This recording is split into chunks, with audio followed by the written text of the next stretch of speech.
Selamat datang di channel Cik Gentar, jangan lupa subscribe dan klik tombol loncengnya, agar Cik Gentar bisa tumbuh besar dan tidak jadi anak kecil terus, terima kasih. Bab 23. Melihat David Fred tidak berbicara, bos mengambil kalung kristal lain dan terus menjualnya dengan antusias. Saudaraku, kalung kristal ini terbuat dari topas yang berharga. Keberuntunganmu. David Fred melirik kalung topas, lalu tersenyum dan berkata, "Bos, saya membeli kalung persis seperti milik Anda, tetapi terbuat dari resin." Kalung itu kristal asli, bukan produk resin." Bos langsung berdalih. "Benarkah? Bisakah aku membakarnya dengan korek api?" David Fred hanya bertanya padanya. Padahal, dia tidak membawa korek api, dia hanya sengaja mengatakannya. Karena David Fred sudah melihat bahwa kalung ini terbuat dari resin yang tidak tahan terhadap suhu tinggi. Asalkan dibakar dengan api akan terlihat kekurangannya. Ini. Tatapan malu melintas di wajah bos, tapi dia kembali normal dalam sekejap. "Ini kerugian besar." "Oke. Kalau begitu aku akan melihat hal-hal lain dulu." David Fred tidak mengungkap kebohongannya, tetapi dengan santai membolak-balik stand untuk melihat hal-hal lain. Setelah melihatnya sebentar, David Fred mengambil kotak kayu berisi jam keramik kecil. Dia berkata, "Hal ini terlihat sangat menyenangkan." Bos melihat bahwa David Fred tidak mudah untuk dibodohi, dan melihat bahwa dia hanya melihatnya, tetapi dia sepertinya tidak ingin membeli sesuatu. Jadi dia mengabaikannya ya, dewa tua itu sedang duduk di kursi sambil minum teh. David Fred mengeluarkan jam keramik kecil dari kotak kayu, meletakkannya di tangannya, dan melihatnya dengan hati-hati. Menilai dari jam keramik kecil, gayanya terlihat seperti jam kecil bergaya Eropa, dan cukup halus. Dengan beberapa kata bahasa Inggris di atasnya. Ditandai diproduksi pada tahun 1935, harus merupakan produk yang diimpor dari Inggris selama Republik Tiongkok. Tapi perhatian David Fred bukan pada jam keramik kecil itu sendiri, tapi pada alasnya. Karena bahan dasar dari jam keramik kecil ini terbuat dari kuningan sehingga terlihat lebih tebal. David Fred diam-diam menggunakan 5 roda mata sejati untuk mengamati, dan kemudian menemukan bahwa aura khusus sebelumnya keluar dari dasar kuningan. Tampaknya ada hal-hal lain yang tersembunyi di markas ini. David Fred diam-diam berpikir. Dan kemudian dia bertanya kepada bos dengan tenang, "Bos, berapa harga jam kecil ini?" Bos melihat David Fred dan melihatnya. "Saya tidak membeli apapun untuk waktu yang lama," dan dia memiliki beberapa pendapat tentang dia di dalam hatinya, jadi dia berkata langsung, "Jam ini berharga 10.000 yuan." "Hah? 10.000?" David Fred terkejut saat mendengar ini. Lalu dia berkata, "Bukankah ini terlalu mahal?" "Mahal? Izinkan saya memberitahu Anda, jam kecil ini adalah barang bagus dari periode Republik Tiongkok. Harganya tidak mahal sama sekali." Bos memandang David Fred, takut dia tidak akan mempercayainya, jadi dia menambahkan, "Jam ini pasti asli. Jika kamu tidak percaya, kamu dapat meminta seseorang untuk mengidentifikasinya." "Oke. Aku percaya itu." David Fred tahu bahwa bos tidak berbohong kali ini, jadi dia bertanya kepadanya, "Apa ini?" "Saya sangat suka jam kecil, bisakah saya kurang?" "Bahkan tidak kurang 1 sen pun." Melihat David Fred ingin membelinya, bos langsung berkata, "Meskipun jam kecil ini dari periode Republik Cina, ini sangat bagus. Ini produk asli. Ini memiliki nilai koleksi yang tinggi. Kakak, jika Anda membelinya kembali dan menyimpannya selama 10 atau 8 tahun, itu pasti akan meningkat nilainya." Bos, saya menyukai jam kecil ini, tetapi bisakah Anda menjualnya lebih sedikit?" "Poin? Bagaimana dengan 3.000? David Fred bertanya kepada bos seperti ini. "Tidak. Sama sekali tidak." Bos itu segera menggelengkan kepalanya lagi. "Bos, izinkan saya mengatakan yang sebenarnya. Saya yakin saya tidak akan bisa mengambil 10.000 yuan. Jika Anda memiliki lebih sedikit, saya akan membelinya." David Fred tidak punya pilihan selain mengatakannya. Bos melirik David Fred dan berkata, "Melihat kamu sangat ingin membelinya, ayo beli 8.000. 5.000 baik-baik saja." David Fred dengan hati-hati bertanya kepada bos lagi. Tidak. Bos segera menggelengkan kepalanya lagi, dan berkata kepada David Fred, "Saudaraku, izinkan saya mengatakan yang sebenarnya. Saya menerima jam kecil ini ketika saya pergi untuk mengambil barang bekas di blok lama beberapa hari yang lalu harganya lebih dari 5.000, saya tidak bisa menjualnya kepada Anda dengan kerugian. Jika memungkinkan, saya akan segera menjualnya kepada Anda. Berikan saya uangnya." Ini sudah menjadi batas atas sumber keuangan David Fred, dan dia sudah putus asa untuk bertarung seperti ini. "Tidak. Sama sekali tidak." Bos langsung menolak. "Tapi aku benar-benar ingin membelinya." David Fred bingung. Dia sudah tahu bahwa ada rahasia yang tersembunyi di dasar kuningan jam keramik kecil ini, jadi dia ingin membelinya, lalu membukanya untuk memilikinya. "Lihat. Jika kamu begitu tulus dan ingin membelinya, maka siapkan uangnya sebelum kamu datang." Melihat ekspresi David Fred, bos tahu bahwa dia sudah bergabung dengan pasar, jadi dia hanya bersikeras pada harganya. "Ini, oke." David Fred memikirkannya, dan memutuskan untuk membelinya, tetapi masalahnya adalah dia tidak memiliki cukup uang di kartunya.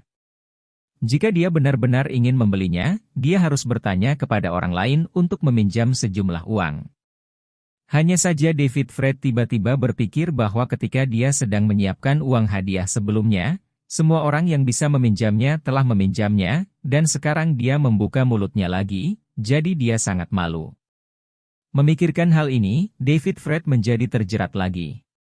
Melihat David Fred ragu-ragu untuk waktu yang lama dan masih tidak membelinya, mata bos tiba-tiba memancarkan sedikit kelicikan, jadi dia berpura-pura sangat tidak sabar, dan berkata kepada David Fred, "Karena kamu tidak punya uang, lebih baik kamu tidak membelinya, dan jangan menunda bisnisku." Bos, bisakah kita membicarakan harganya lagi?"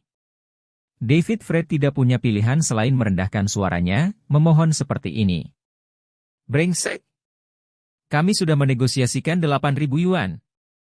Apalagi yang harus didiskusikan? Kembalikan barang-barang itu kepadaku segera.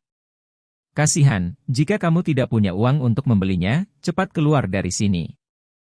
Bos memandang David Fred dengan jijik berkata begitu. Saat bos mengatakan ini, David Fred menjadi marah, dan menyerahkan jam keramik kecil itu kepada bos dengan wajah tertekan. Saya tidak tahu apakah bos melakukannya dengan sengaja atau tidak. Ketika dia mengulurkan tangan untuk mengambil jam keramik kecil itu, tangannya tiba-tiba bergetar. Tepuk tangan. Jam keramik kecil itu langsung jatuh ke lantai, dan hancur berkeping-keping. Ini. David Fred langsung tercengang, dia tidak menyangka kecelakaan seperti itu akan terjadi. "Oh, kenapa kamu seperti ini? Kamu menghancurkan hartaku. Jangan lakukan itu jika kamu tidak ingin membelinya." Bos itu terkejut sesaat, lalu berdiri dan menunjuk David Fred dengan marah. "Lihat. Kamu tidak sengaja mengambilnya. Kamu menipuku." David Fred segera menyadari bahwa bos melakukan ini dengan sengaja, dia ingin menipu dirinya sendiri. "Nah, jangan bicara omong kosong." Wajah bos menjadi gelap ketika mendengar kata-kata itu, dan kemudian dia meninggikan suaranya, "Saya, M.A. Sanyang, telah membuka toko di sini selama lebih dari 10 tahun. Saya selalu berbisnis di harga yang wajar. Kapan kamu menipu seseorang?" Sambil berbicara, bos berjalan keluar dari stan, meraih lengan David Fred, dan berteriak dengan keras, "Ini adalah produk asli bernilai puluhan ribu. Itu rusak oleh anakmu, kamu telah kehilangan uang. Kalau tidak, jangan pernah berpikir untuk pergi." Suara bosnya keras, dan dia melakukannya dengan sengaja, dan untuk sementara, banyak orang yang tidak tahu kebenaran datang. "Brengsek. Anda pencatut." Mengetahui bahwa dia ditipu, David Fred marah dan cemas, ingin mengusir bosnya, tetapi dalam situasi ini, dia tidak menerima begitu saja, jadi dia hanya bisa menahan amarahnya. "Oh, kamu sangat berani. Kamu menghancurkan bayiku dan menghina kepribadianku. Kamu sangat sombong. Jika aku tidak memberimu pelajaran hari ini, kamu akan pergi ke surga." Teriak bos dengan keras. Dia berkata, Sambil mengeluarkan ponselnya, kamu harus segera kehilangan uang. Kalau tidak, aku akan memanggil polisi sekarang, dan menangkapmu dan memasukkanmu ke penjara selama setengah bulan. Mengikuti momentum bos, pemakan melon di sekitarnya juga berbicara tentang hal itu, dan bahkan para tetangga para bos dari toko-toko kecil itu juga datang dan membantu bos menuduh David Fred. Wajah David Fred memerah karena marah. Dalam keadaan seperti itu, dia benar-benar tidak bisa membantah, dan dia tidak tahu harus berbuat apa untuk sementara waktu. Pada saat ini, seorang pria berambut putih berjalan keluar dari kerumunan penonton. Seorang lelaki tua yang mengenakan setelan tang hitam dengan temperamen halus. Lelaki tua itu berjalan ke bilik, pertama dia melihat jam keramik kecil yang rusak di lantai, dan kemudian dia menatap bosnya, dengan semacam keagungan di matanya, dan berkata perlahan, "M.A. Sanyang, apa yang terjadi?" "Ini. Matahari tua, kenapa kamu di sini?" Ekspresi bos M.A. Sanyang segera berubah ketika dia melihat lelaki tua itu, dan dia buru-buru bertanya dengan hati-hati. "Hari ini adalah akhir pekan, jadi saya datang ke sini untuk jalan-jalan hari ini." Pria tua itu menjawab dengan ringan, lalu berkata kepada bos M.A. Sanyang, "Saya baru saja melihat-lihat. Jadi saya masih tahu apa yang terjadi di sini." Old San, kamu. Apa maksudmu dengan mengatakan itu?" Bos M.A. Sanyang panik ketika mendengar ini. Pria tua itu menyipitkan matanya ke arah M.A. Sanyang dan berkata, "Bisnis adalah tentang apa yang kamu inginkan dan apa yang kamu inginkan. M.A. Sanyang, jangan pergi terlalu jauh. Harta karun. Anda juga harus dapat melihat bahwa ini adalah produk nyata dari periode Republik Tiongkok." Sekilas kepanikan muncul di mata M.A. Sanyang, tetapi dia mengertakkan gigi dan berkata, "Aku tahu ini nyata. Hanya karena aku tahu ini nyata, dan aku tahu harga benda ini tidak terlalu tinggi." Orang tua itu mengatakan ini, lalu berkata kepada M.A. Sanyang, "Jika kamu benar-benar ingin pemuda ini memberi kompensasi, hanya dengan harga aslinya." Mendengar apa yang dikatakan lelaki tua itu, M.A. Sanyang kehilangan kesombongannya, dan dia memelototi David Fred dan berkata, "Nak, kamu beruntung. Aku bertemu Tuan San untuk membantumu maju. Saya akan memberikannya kepada San hari ini. Untuk menyelamatkan muka, Anda dapat membayar saya 5.000 yuan sesuai dengan harga aslinya.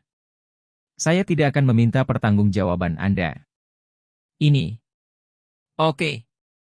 David Fredming tahu bahwa dia ditipu oleh M.A. Sanyang, dan dia sangat tertekan, tetapi lelaki tua yang muncul tiba-tiba membantunya, dan tergantung pada situasinya, tidak mungkin untuk tidak memberikan kompensasi.